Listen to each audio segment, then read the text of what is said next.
Hey guys, welcome back to the channel, and if you're new, welcome. This video is a little different than my usual stuff. I'm not playing any games, I'm not doing a vlog. This is more of a little something I wanted to discuss that I thought would be good to do on a video. And I decided to make this video because over the past 7 months, I've been pushed by everything around me to work on myself. And I thought there's probably people going through more intense and bad things right now. And I thought this could be helpful to someone, you know? During June last year, I had graduated high school and I decided to take a gap year because I thought, a year off school would give me time to get a job, get some money, and also just relax from the whole school flow before I entered university. And I was, relatively happy and content with where my life was at. However, this contentment didn't last much because I had to face a lot of harsh realities in a really short amount of time.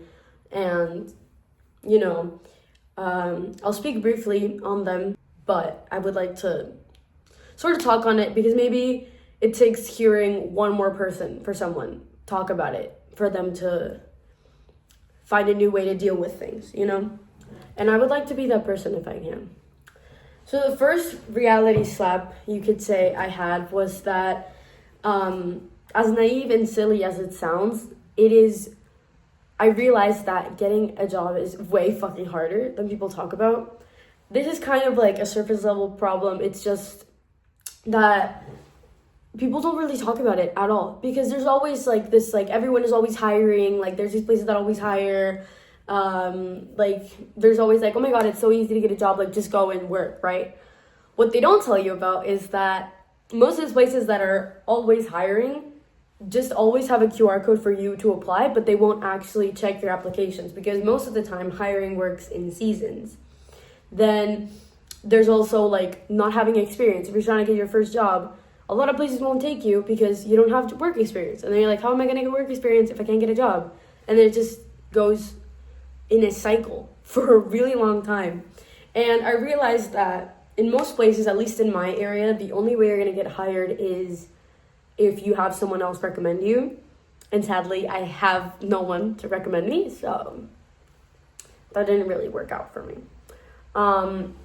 Also, there's just obstacles for different people, I feel like me looking the way I look, you could say, I look pretty androgynous and woke. And so a lot of places just don't really like that look and will not even take me seriously when I'm at an interview or applying or anything. But, it's not that hard to realize that you can't get a job. What is harder is that everyone around you is questioning you about it. Everyone around you is oh my god, why don't you just get a job? Oh my god, it's so easy. This place is always hiring. You could work at McDonald's, but guys, you don't even know. I've been trying,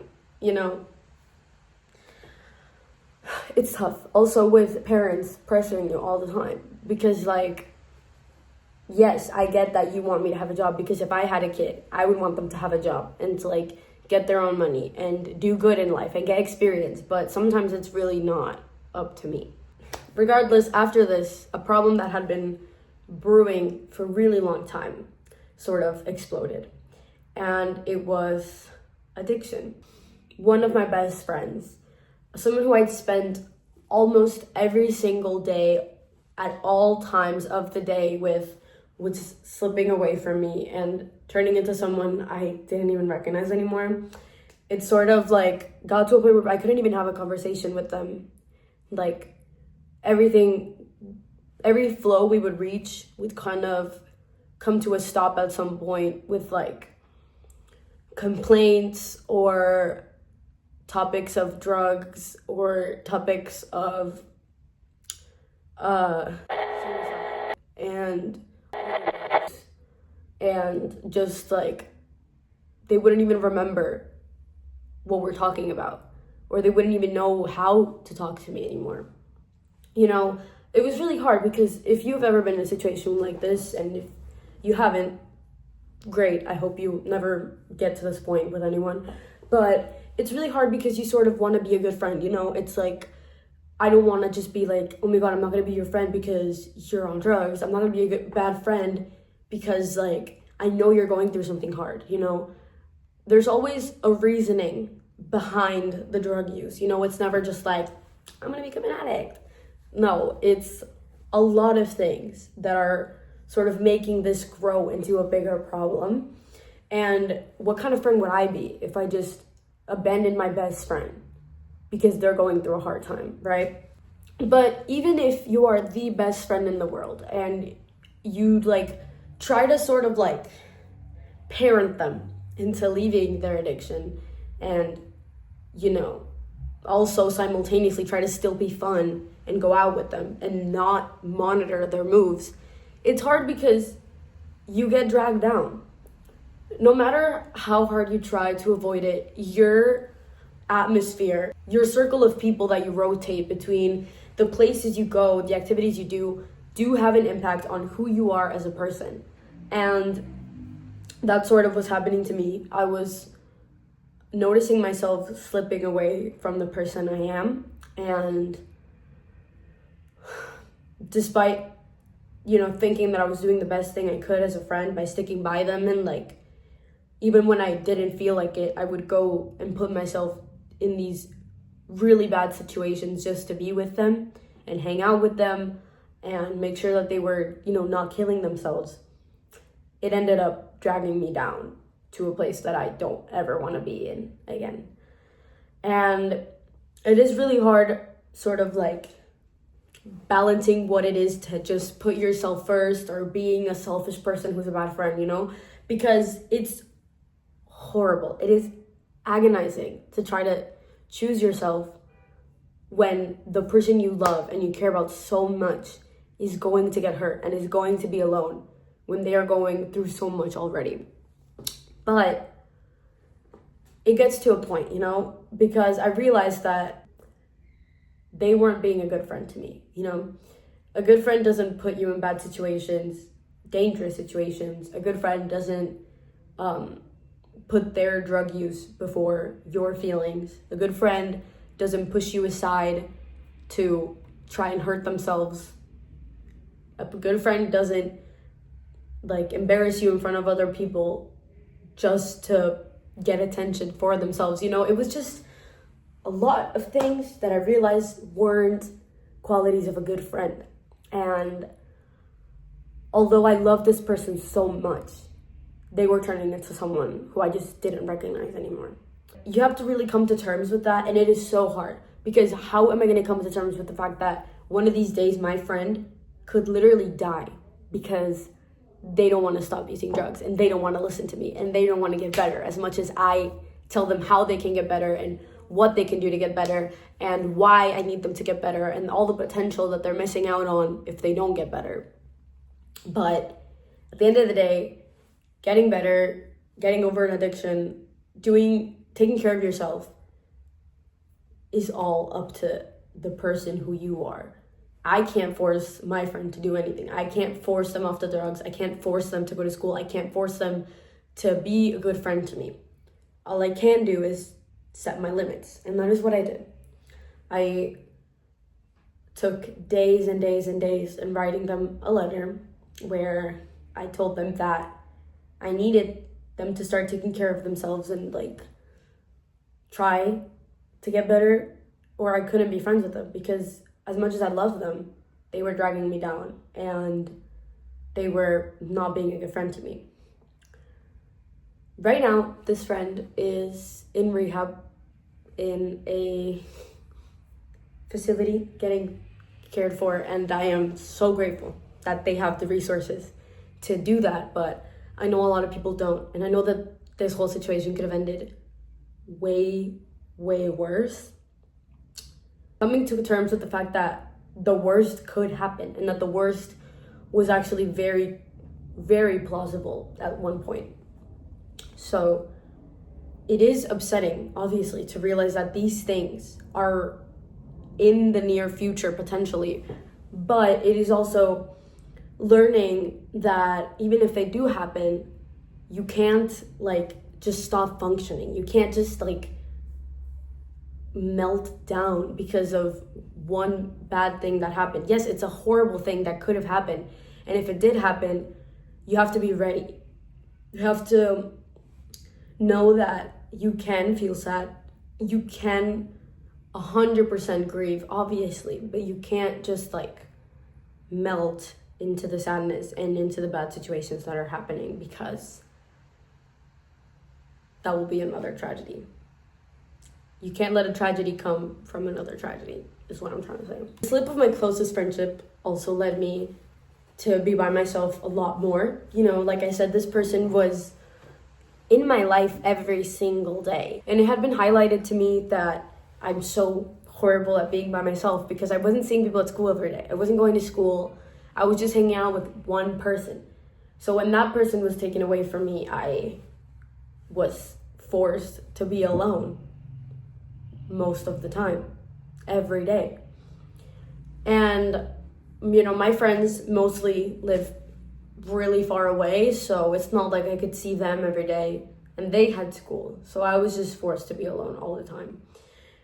And now the one person who was always with me was gone. This may not seem like such a hard topic to some, but to those who have struggled with loneliness and depression and anxiety and isolation, just know that it can be a huge problem to just be left alone by yourself.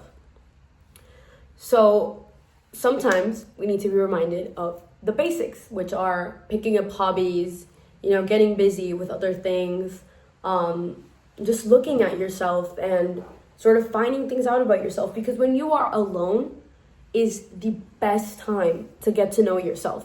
You could just talk to yourself and realize, you know, your opinions on new things. Maybe something new happens, like a topic in pop culture or something.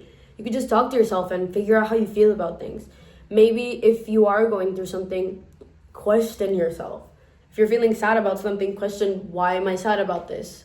Maybe because this and this and that.